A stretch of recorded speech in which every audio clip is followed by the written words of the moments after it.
दरभंगा का एक मुस्लिम परिवार जो कैमरे पर लड़खड़ाती हुई आवाज़ में बार बार अपनी देशभक्ति साबित कर रहा है, बार बार यह कह रहा है कि मुझे अपने देश हिंदुस्तान से सच्ची मोहब्बत है। जुर्म सिर्फ इतना है कि उनके बेटे गुलजार ने मुहर्रम ज़िला कमेटी दरभंगा के सामने में फ़िलिस्तीन का झंडा फहरा दिया। इस घटना से जुड़ी हुई खबरें तो आप तक पहुंच चुकी हुई होगी कि दरभंगा ज़िला मुहर्रम कमेटी के सामने में एक लड़का के द्वारा फ़िलिस्तीनी झंडे को फहरा दिया गया, जिसमें उसकी गिरफ्तारी भी हो चुकी है। लेकिन इस घटना से अपने पीछे कई सवाल छोड़े हैं, जिसको लेकर के अब राजनीतिक संगठन काफ़ी सक्रिय हो गए हैं और उन्हें लगता है कि ज़िला प्रशासन ने जो कार्रवाई की है वो सरासर गलत है। पीड़ित परिवार को इंसाफ मिलना चाहिए। इसको लेकर के कई राजनीतिक संगठन अब धीरे धीरे आगे आने लगे हैं और पीड़ित परिवार से संपर्क साधना शुरू कर दिया। इसी बीच अखिल भारतीय कांग्रेस कमेटी अल्पसंख्यक विभाग के राष्ट्रीय महासचिव डॉक्टर जमाल हसन ने अपने आवास पर दिनांक 18 जुलाई 2024 को एक प्रेस कॉन्फ्रेंस आयोजित कर एक पीड़ित परिवार यानी उस लड़के के मां और बाप को पहली बार कैमरे के सामने में इस घटना से जुड़ी हुई सारी जानकारियां शेयर करवाया। हम रोड पर जो है ना टोटो रिक्शा चलाते हैं। हमको 2 बजे खबर मेरे घर से आया कि अब्बू आप कहाँ हैं। तो हम सोबरा स्कूल 2 पैसेंजर को लेके जा रहे थे। उतनी में हमको खबर आया। हम सोबरा स्कूल नहीं छोड़ के नीमे चौक पर पैसेंजर को छोड़ दिए। हम सीधे घर आए तो मामला पता चला कि क्या बात है। तो कैसे हमारी बचिया कि पापा ऐसे ऐसे जो ना प्रशासक आए हुए थे 2 दफे, तो आपको थाने पर बड़ा बाबू बुलाई ने। तो हमने जो है सबसे पहले पार्षद साहब को बोले कि ऐसी ऐसी बात है, पुलिस आया तो क्यों आया, क्या बात है। हम तो ये आपके इन्होंने हमको कहा कि आप जाइए, क्या बात है नहीं है, वहाँ जाके बुझिए, हम पीछे से आपके आ रहे हैं। हमने गए, उसी टाइम में बड़ा बाबू नहीं थे। 2 मिनट 5 मिनट के बाद आए बड़ा बाबू कहे इसके क्या नाम है जी। तो हम कहे कि सर मेरा नाम हुआ मोहम्मद जमाल। लड़का का क्या नाम है। तो हम कहे कौन लड़का सर, मेरे पास 2-3 वो है। तो कहे जो झंडा वाला बात। तो हम कहे झंडा वाला बात है सर, तो हमको तो इसमें जानकारी नहीं है कि क्या बात है नहीं है। तो उन्होंने बोले कि गुलजार किसका नाम है। तो हम कहे कि मेरे सजिल का लड़का था, जो लड़का भारत स्टोर में 8 साल से उसके यहाँ काम करता है, भारत स्टोर में। हम कहे कि सर 7 बजे सुबह में हम जाते हैं और 8-9 बजे रात में हम आते हैं। मेरा लड़का भी जो है भारत स्टोर में रहता है और 8 बजे जाता है, 9:30-10 बजे जब दुकान बंद होता है तब ये आता है।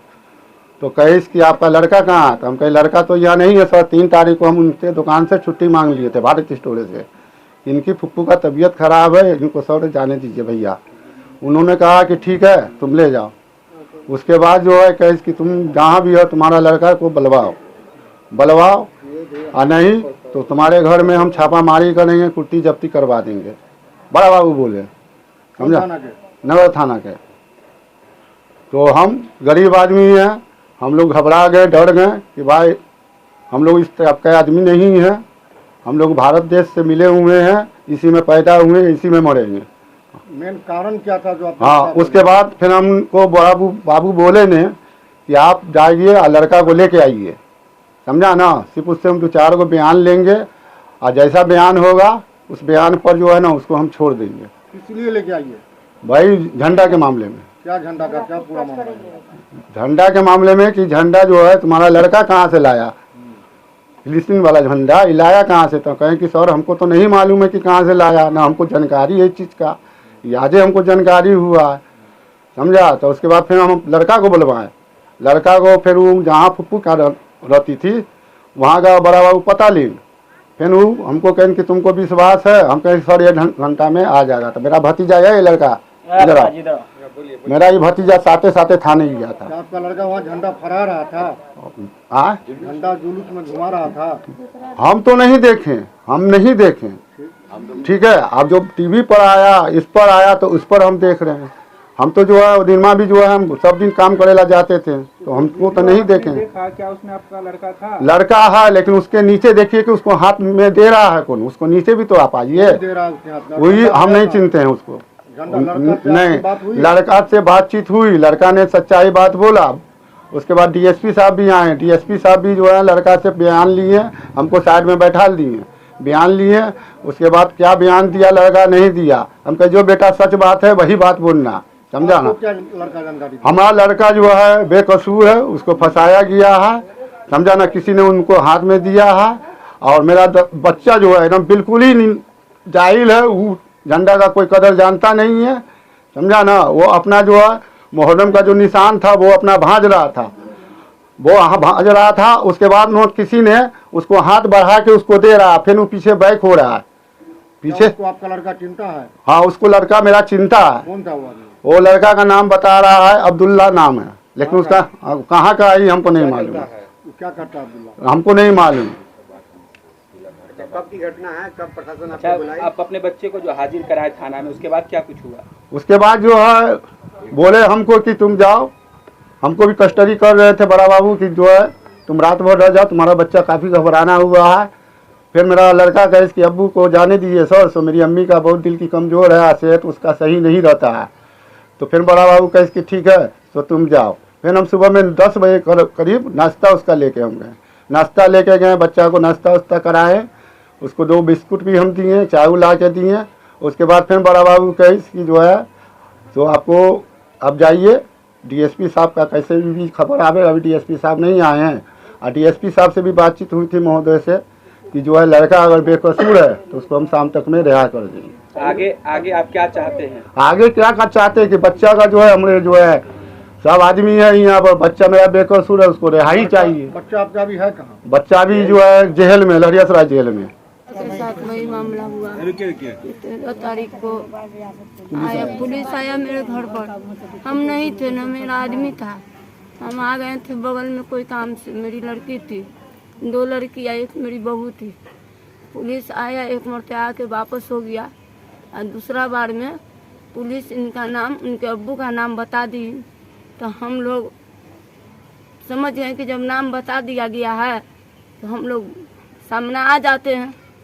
तो हमारी लड़की से पूछा गया, हम तो थे नहीं, हमारे लड़की से पूछा कि अब छोटी सो आपके पापा कहाँ हैं? तो मेरी लड़की कही कि सो मेरे पापा नहीं है, टोटो रिक्शा चला रहे हैं, सो टोटो रिक्शा चलाने के लिए गए हुए हैं, तो तुम अपने पापा का नंबर दो, हम कुछ नहीं कहेंगे। तो मेरी लड़की कही कि नहीं, हमारे पापा मोबाइल नहीं रखते हैं, हमारे पास में नंबर नहीं है। तब फिर सिमी बाबू गए थे, सिमी बाबू गए, अब क्या हुआ बीच में, फिर जैसे बुलाए वहाँ थाना पर, बड़ा बच्चा नहीं था, घर में नहीं था। फिर उसको बच्चा को भी बुलाया गया।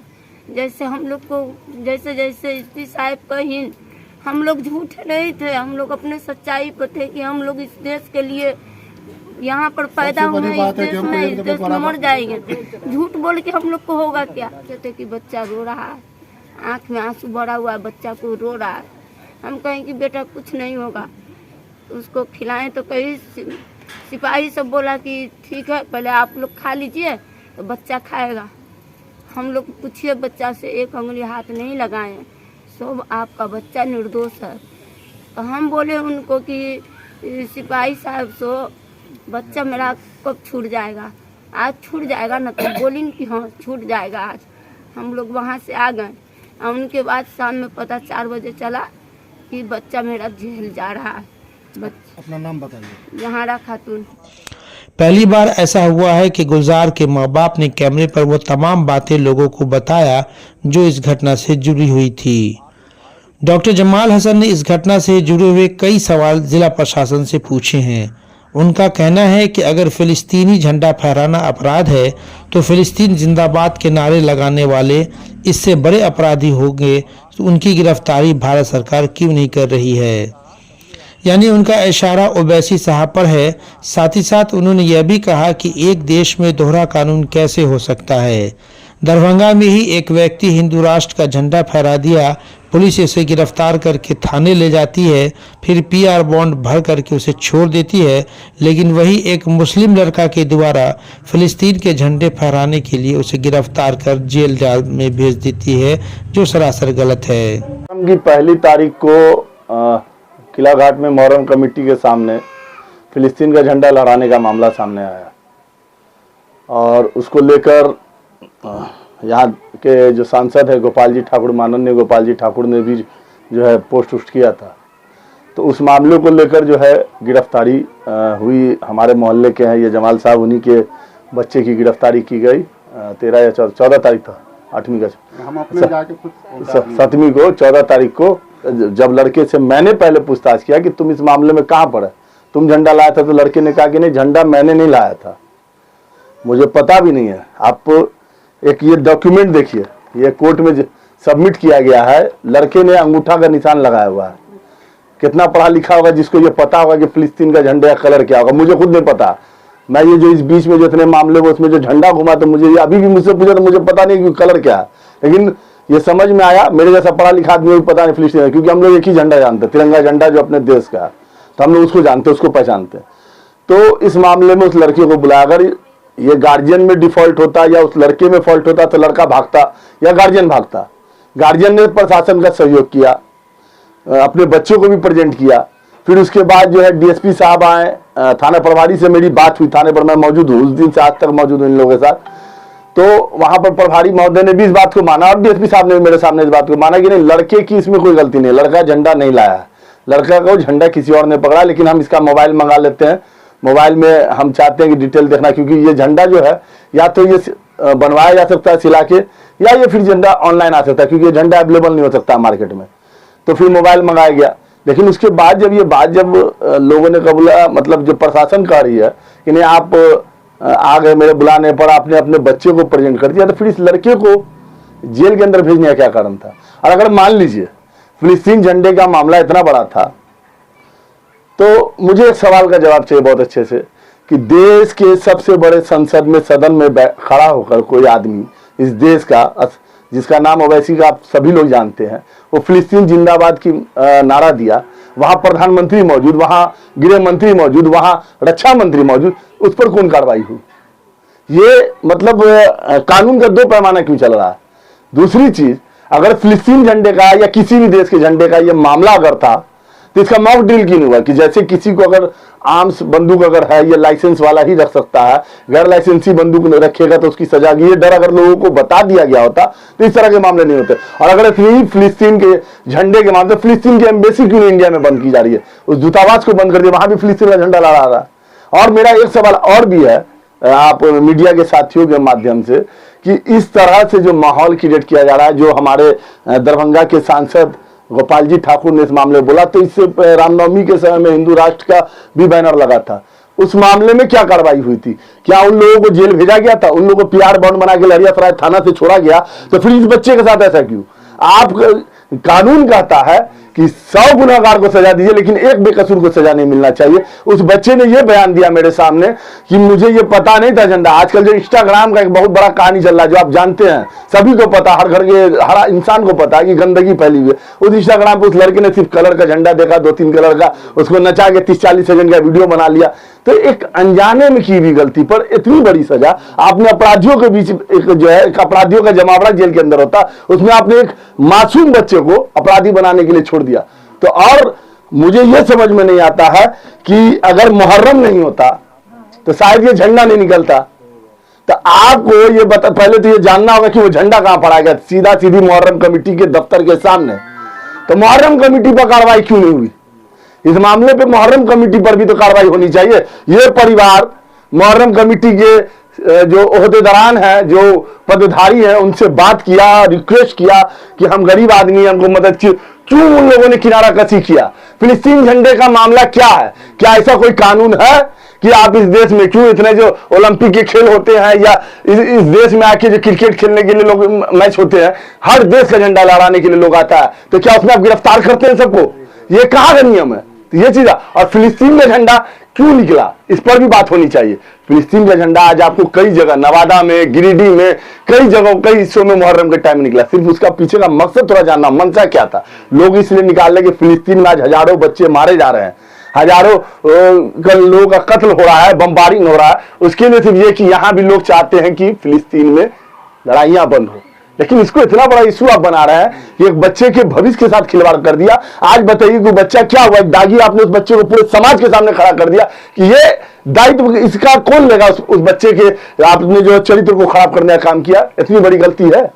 आप मीडिया वाले सभी साथी यहाँ मौजूद है, मुझे बताए क्या यह इतनी बड़ी गलती थी जिसकी सजा, क्या उसको आप डांट के या उसे पीआर बॉन्ड भरवा के नहीं छोड़ सकते थे? उस बच्चे को आपने जेल भेज दिया। आज उसकी माँ का रोते रोते हालत खराब है, उसका फादर, आज जो है समाज में लोग उसके साथ इतने लोग क्यों खड़े हैं? क्योंकि सबों को पता कि यह गलत हुआ है। इस घटना से जुड़े हुए कई सवाल हैं जिसका जवाब अभी तक किसी को मिल नहीं पाया है। उस लड़के गुलजार के पास आखिर फिलिस्तीन के झंडा आया कैसे? पुलिस इसकी तलाश क्यों नहीं कर रही है, इसकी जांच क्यों नहीं कर रही है? क्योंकि जिस लड़के को गिरफ्तार किया गया है उसे यह भी नहीं पता कि यह फिलिस्तीन का झंडा है या किस देश का झंडा है। ऐसा लग रहा है कि यह एक साजिश के तहत ऐसी कार्रवाई हुई है, क्योंकि न सिर्फ दरभंगा बल्कि मुजफ्फरपुर और भागलपुर में भी मुहर्रम के दौरान यह घटना घटी है और बिहार के अन्य जिलों से भी यह सूचनाएं मिल रही हैं कि मुहर्रम के दौरान फिलिस्तीन के झंडे फहराए गए हैं। तो पुलिस इस साजिश के हर पहलू की जांच क्यों नहीं कर रही है, जो सबसे बड़ा सवाल है। बहरहाल कई राजनीतिक संगठन ने पीड़ित परिवार को न्याय दिलाने का भरोसा दिलाया है। देखना यह बाकी है कि आखिर जिला प्रशासन उस पीड़ित परिवार को क्या न्याय दे पाती है। Bureau report SDNN news Darbhanga.